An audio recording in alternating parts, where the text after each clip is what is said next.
రాజకీయం అంటే ఏమిటి? వాగ్దాటితో ప్రజలను ఉర్రూతలూగించడమా? ప్రత్యర్థులపై మాటల తోటాలు పేల్చడమా? లేక నిరంతరం వార్తల్లో నిలిచేలా వివాదాలను సృష్టించడమా? బహుశా నేటి రాజకీయ నిఘంటువులో అర్థాలు ఇవే కావచ్చు.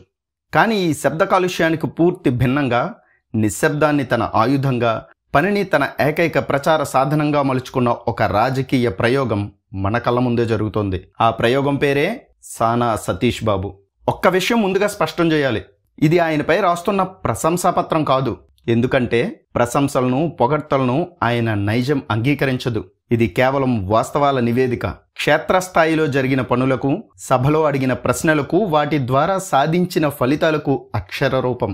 ఇక్కడ ప్రస్తావించిన ప్రతి మాటకు వెనుక ఒక తిరుగులేని సాక్ష్యం ఉంది. మాటల కంటే చేతలే శక్తివంతమైనవని నమ్మే ఒక రాజ్యసభ సభ్యుడి అసాధారణ పందాకు ఇది దర్పణం మాత్రమే.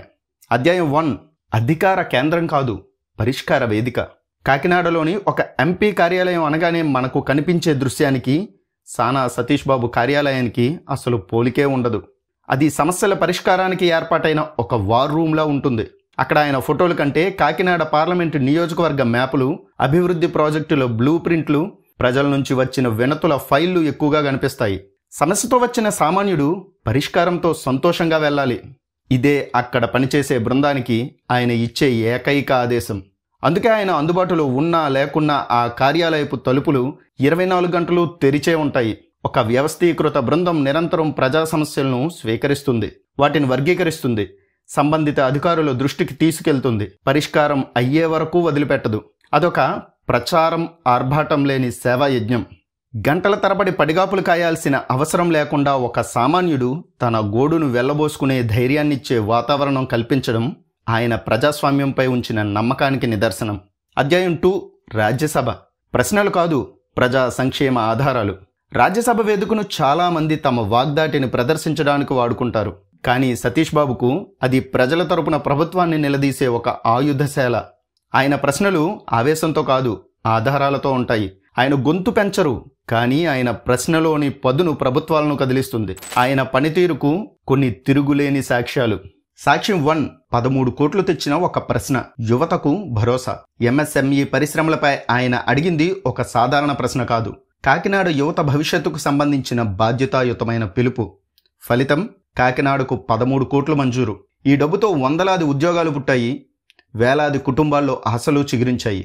సాక్ష్యం 2 30 కోట్లతో మత్స్యకారుల జీవితాల్లో వెలుగు. అలలతో పోటీ పడి బతికే మత్స్యకారుల కష్టాలపై ఆయన వేసిన ప్రశ్నకు ప్రతిఫలం 30 కోట్ల రూపాయల కేటాయింపు. ఆధునిక పడవలు, కోల్డ్ స్టోరేజ్ యూనిట్లు వారి జీవితాలకు కాస్త ఊరటనిచ్చాయి. సాక్ష్యం 3 1.14 లక్షల కోట్ల ప్రాజెక్టులో పారదర్శకత. సాగరమాల ప్రాజెక్టుల పురోగతిపై ఆయన అడిగిన ఒక ప్రశ్న దేశవ్యాప్తంగా జరుగుతున్న 1.14 లక్షల కోట్ల అభివృద్ధి పనుల వివరాలను బయటకు తెప్పించింది. ఇది పారదర్శకతకు, ప్రజల పట్ల ప్రభుత్వ జవాబుదారీతనానికి ఆయన ఎంత విలువిస్తారో చెప్పడానికి నిదర్శనం. సాక్ష్యం 4 నిర్లక్ష్యాన్ని బయటపెట్టిన నిజాయితీ.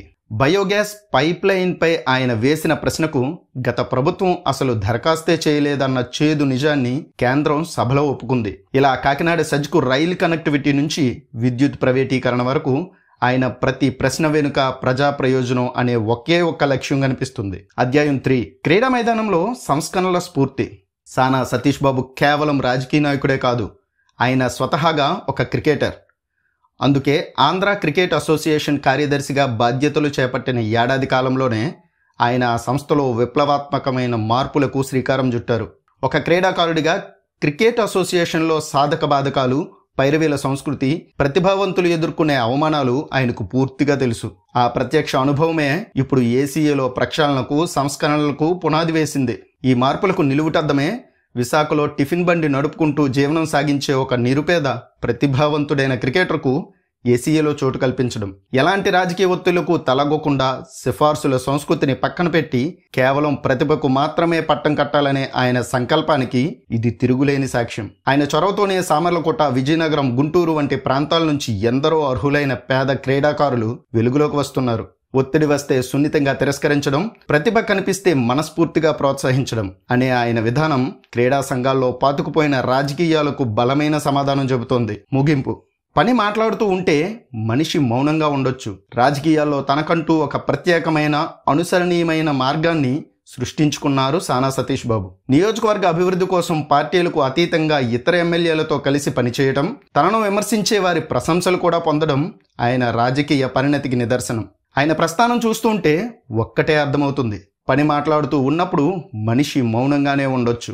ఆ పనే అతడిని ప్రజల గుండెల్లో చిరస్థాయిగా నిలబెడుతుంది.